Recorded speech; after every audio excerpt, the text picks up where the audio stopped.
Olá pessoal, bom dia. Sou eu aqui, domingo, bem descabelada e naturalmente aqui não é para se fazer um vídeo promocional nem marketing, gente. Mas eu tenho elaborado muito isso como um processo continuado da minha própria análise e da minha própria prática, né? Que promover certo entendimento disso que a psicanálise chama de desejo. Que, né, eventualmente a gente confunde bastante com demanda. Se vocês querem mais informações sobre isso, eu peço para me inscreverem, né, ou participarem de alguma oficina.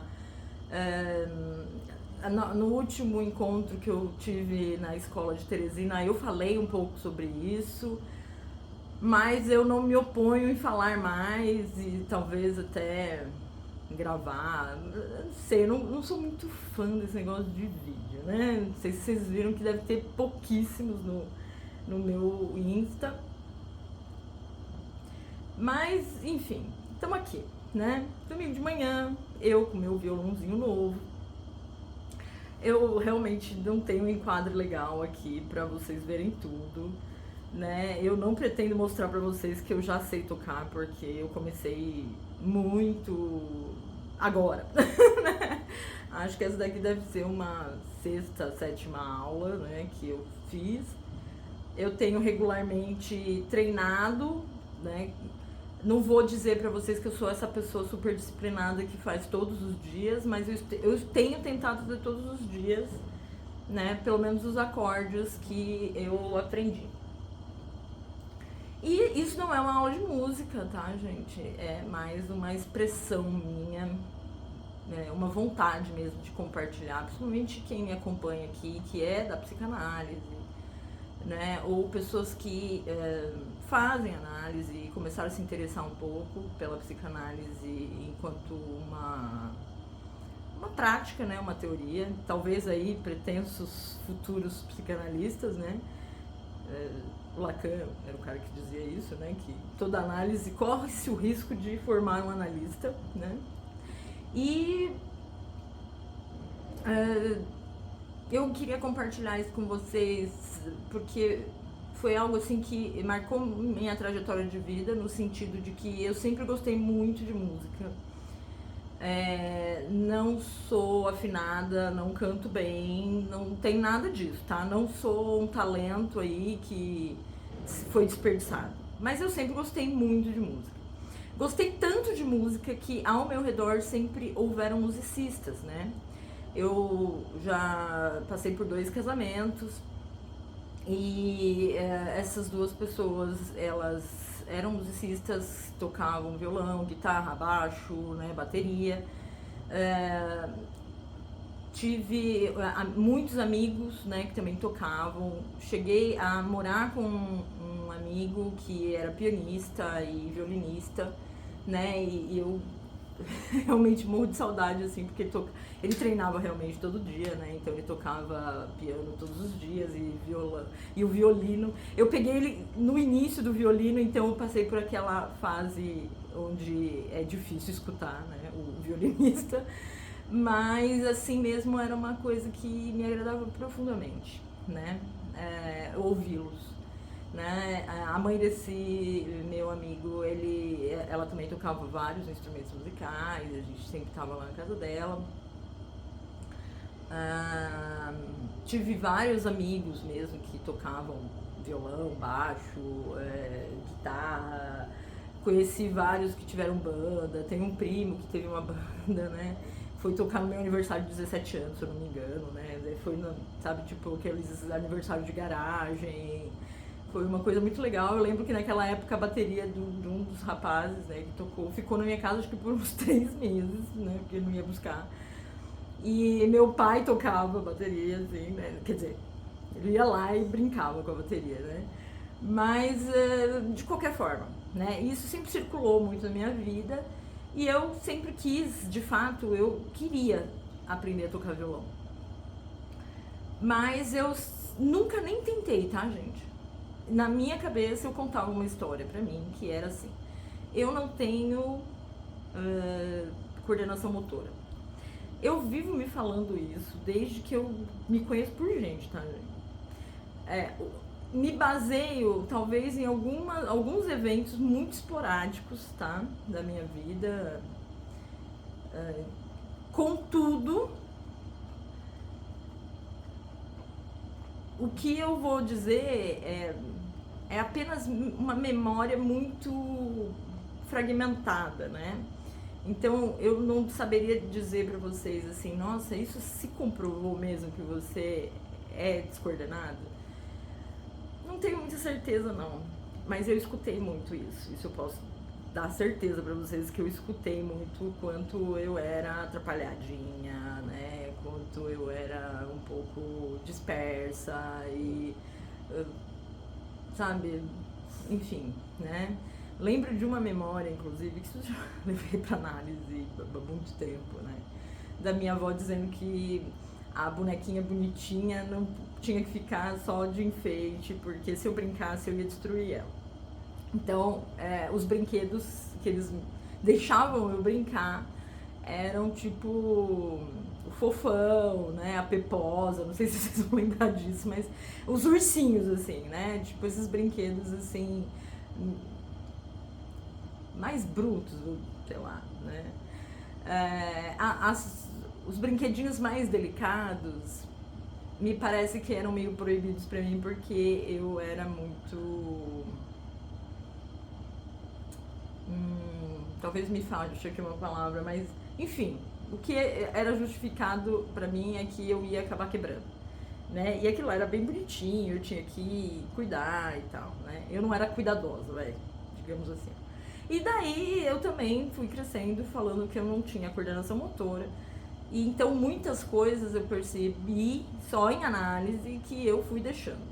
Este ano aqui eu fiz uma questão pra mim. Eu não consigo mesmo tocar violão? Eu realmente tenho um problema que me impede, né, de tocar violão? E essa pergunta é irrespondível, né? Então eu não sei, eu nunca tentei. Como é que eu posso dar certeza que eu vou conseguir ou não vou conseguir, né? Então eu fui lá e comprei o violão. Comprei e comecei a fazer aula, gente. Eu tô tocando? Não, é óbvio, né? Porque isso não tem nem um mês. Mas eu já aprendi alguns acordes. Eu já sei o que é uma nota e o que é um acorde. Eu já consigo posicionar os dedos nos acordes. Eu já consigo fazer algumas batidas. Muito no ritmo? Não. Consegui já fazer uma música do começo ao fim, lentinha, meio que desritmada e etc. Sim, consegui. O que me falta? Prática. Eu não consegui fazer o acorde. Foi dolorido demais, né?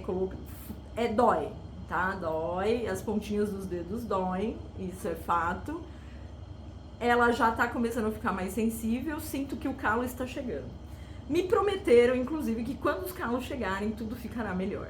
Então, também tinha essa outra coisa, que eu tinha medo de ter calos na mão, né? O que seria eu, uma menina com mão calejada, né? Bom, eu vou contar pra vocês. Eu vou ser uma mulher com calos na mão. É isso. Tudo isso. Entende? E hoje eu estou ansiando por eles, né?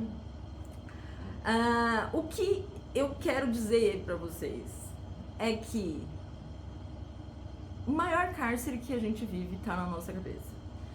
Infelizmente, de fato, isso não foi a esmo, tá?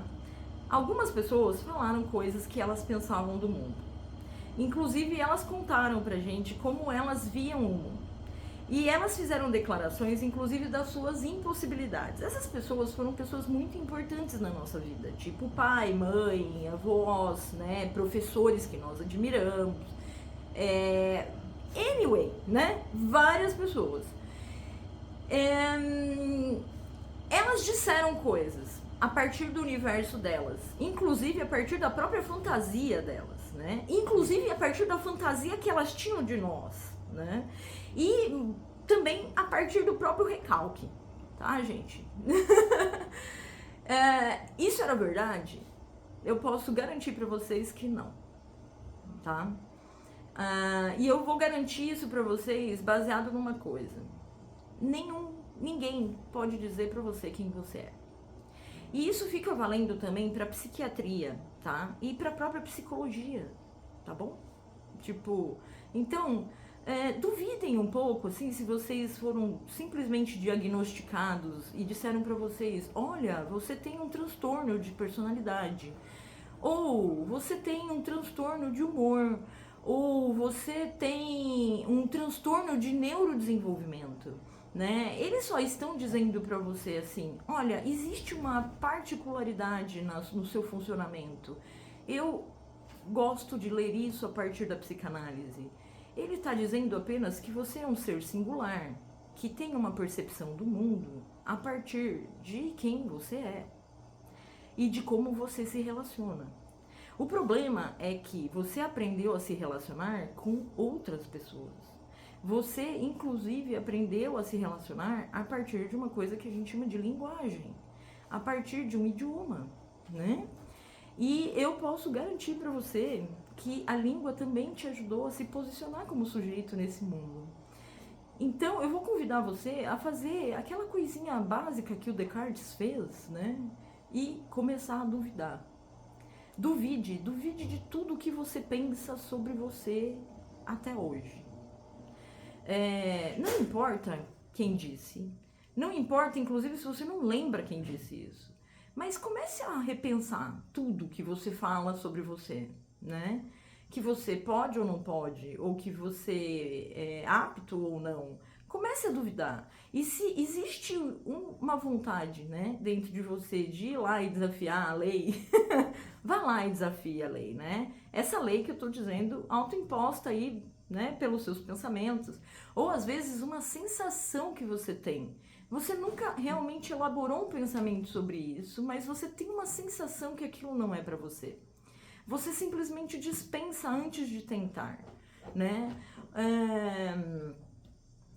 Só vai lá e vê, né? O meu compromisso esse ano vai ser dar uma resposta. Eu consigo ou não consigo, né? Baseado, inclusive, no que profissionais do ensino de música vão indicar. Porque é legal também você escutar profissionais. Professores são pessoas que deram aula para pessoas muito diferentes ao longo da vida deles, né? Então eles perceberam uma coisa muito legal, que é: ninguém aprende igual, certo? Então eles também vão passar uma experiência para você e dizer: olha, talvez o jeito clássico não seja para você, mas quem sabe a gente consegue bolar aqui um jeito de você aprender de uma outra forma. E se o profissional disser para você: você não tem jeito logo de cara, duvide dessa pessoa, tá? Porque um bom professor já sacou, mesmo sem nenhuma aula de neurociência, sem nenhuma aula de conhecimento dos processos mentais, de aprendizado, sobre os tipos de inteligência, sem nenhuma aula, só a percepção mesmo, né? Depois de 10, 20, 30 anos dando aula, a pessoa já sacou que ela teve alunos que aprenderam de X maneira, outros de Y maneira e outros de Z maneira. E se essa pessoa está dentro do seu próprio desejo, né? Ou seja, ela faz aquilo regularmente e a própria motivação vem do fazer, né? O desejo enquanto verbo, tá? Ele vai querer fazer com que você aprenda, né? Ele sabe que isso é impossível, inclusive, né? O Freud dizia: existe 3 coisas, né, da ordem do impossível de fazer, né? Que era governar, ensinar, né, e psicanalizar. Então, esses profissionais, né, profissionais que pretendem fazer isso, eles vivem com uma certa falta, né? Eles sabem que não vão conseguir fazer tudo, né? E não vão esgotar aquilo. Mas o desejo move eles a fazerem o melhor. Eu não vou desistir de você, né? Então, achem pessoas que não desistam de você, né? Que desejem enquanto você duvida ainda muito de si mesmo, né? Mas enfim, tentem, né? Tentem e vejam lá. Se ao final do período que esses profissionais aí vão dizer, olha, pelo menos tanto tempo você precisa ficar lá aprendendo, a parte até meio chatinha, tal, né? Até que você desenvolva as habilidades necessárias, inclusive motoras, tá? Para fazer isso que eu vou fazer, por exemplo, né? Que é tocar violão. Deem esse tempo, né? Esqueçam ali, tipo, o que se espera. Nossa, eu já tô há 1 ano e eu não consegui. Calma, o tempo é seu, né? Você tá curtindo, inclusive? Mesmo errando, você tá curtindo, né? Então, continua. Se dê essa chance de perseguir algo que sempre te rodou, né? Esteve ao seu redor. Você queria e você ficou ali só contando histórias para si mesmo, para não fazer. Se existe ali o medo, né, do erro, o medo do fracasso e etc., acredite, isso é engodo. Na verdade, você tá com medo mesmo é de dar certo. E tá com medo de dar certo às vezes porque você tá tão fiel ao que disseram para você que você tem medo, inclusive, de abandonar essa identidade. Essa identidade aí de eu sou distraída, ou eu sou incapaz de fazer isso, ou eu tenho problemas, né, em coordenação motora, ou qualquer coisa do tipo, né? Aí você vai falar, mas por que eu ia ser fiel a uma coisa que me desqualifica? Aí eu não vou conseguir te explicar, porque a gente teria que entrar numa análise pra gente descobrir aonde é que tu ganha alguma coisa com isso, né? Isso te desqualifica aqui e te qualifica no quê? Não sei, né? Mas você pode ter certeza que em outra cena, que é o lance da psicanálise, né? Em outra cena, isso te posiciona em algum lugar. E essa posição é que você defende, sem saber, né? Então, esse vídeo é para isso, né? Eu vou dizer para vocês que hoje eu tô treinando 3 acordes, tá? Muito motivada mesmo por uma certa nostalgia dos anos 90 e querendo tocar aquele meu rock and roll clássico, básico, né? E que eu não sabia que podia ser tão simples, né? Como com 3 acordes, né? E isso tem renovado bastante as energias, as minhas energias, para poder viver esse mundo que é cheio de problemas, né? Cuja vida do trabalho não é fácil, mas eu faço o que eu gosto, gostaria de fazer com menos tempo, sim, gostaria. Eu super escutei já a Maria Rita Raquel falando isso e concordei com ela absurdamente. Eu gostaria de trabalhar menos. Mas é o mundo que eu vivo, certo? E ele tem as suas impossibilidades, as suas limitações e os seus problemas. Mas existe muita coisa que eu criei. Então, essas coisas que eu criei e que deixavam o mundo pior para mim, né, elas estão sendo solucionadas tempo a tempo. E já começaram há muitos anos, tá? Eu comecei a fazer análise pessoal há 13 anos atrás. Então, se você está começando um processo de análise e acha assim que, poxa, está progredindo muito devagar, relaxa, né? Fica calma, se respeita.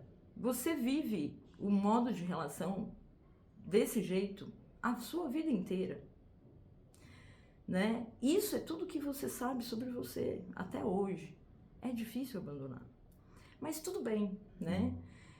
O teu analista ou a tua analista estão ali para seguir contigo, né? E eles vão suportar, inclusive quando você não conseguir suportar, eles vão, né? Então continue e vá se desafiando.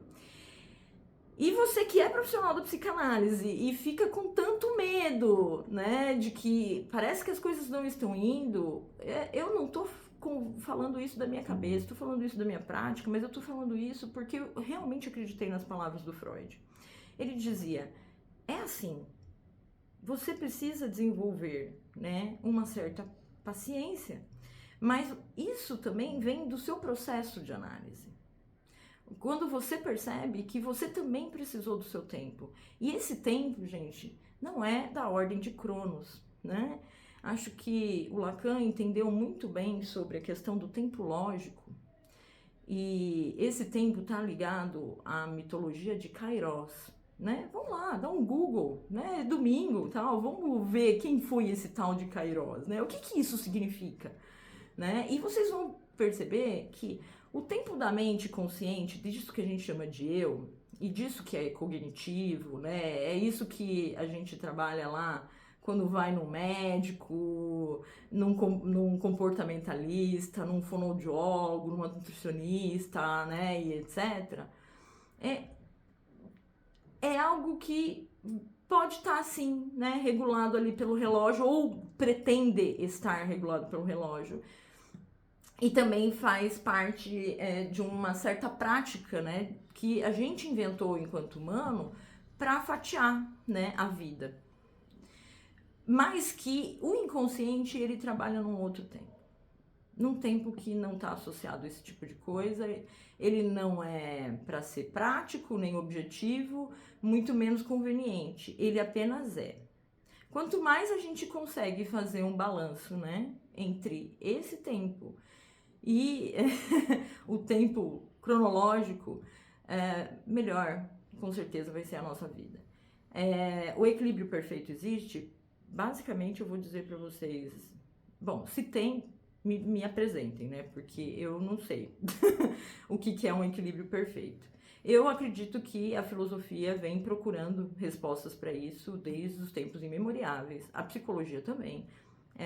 Nós como seres humanos também, né, práticas meditativas, a religião, a espiritualidade, tudo, né? Mas eu acredito que existe o ideal e existe o real. Se a gente conseguir ter planos, né, idealizados que nos motivem a perseguir coisas, né, a curtir a vida, a ter experiências bacanas que nos movam, né? É bacana isso, né? Então o ideal é bom. Se esse ideal faz com que o real perca todo o seu sentido, desculpa, mas o teu ideal não serve para nada, né? Porque a gente tem que levar a realidade a sério, né? Toda sem ideal é uma porcaria, né? Mas o ideal sem real também acaba te alienando e acaba fazendo você ter uma perda de realidade através do quê? De uma fantasia, né? Ou acaba destruindo o teu humor tão completamente, né, que tu é triste o dia inteiro, né? E antes de começar a pensar, para que eu vou fazer isso, né? Se não tem sentido, né? Se nunca vai ser do jeito que eu quero, aí você já começou a realmente adoecer, né? Procure ajuda. Vai conversar sobre isso. E hoje é só isso. E vamos lá. A gente consegue fazer certas coisas. Mesmo quando contaram para nós que era impossível. E mesmo quem contou pra gente mora dentro da nossa mente. Beijão, bom domingo.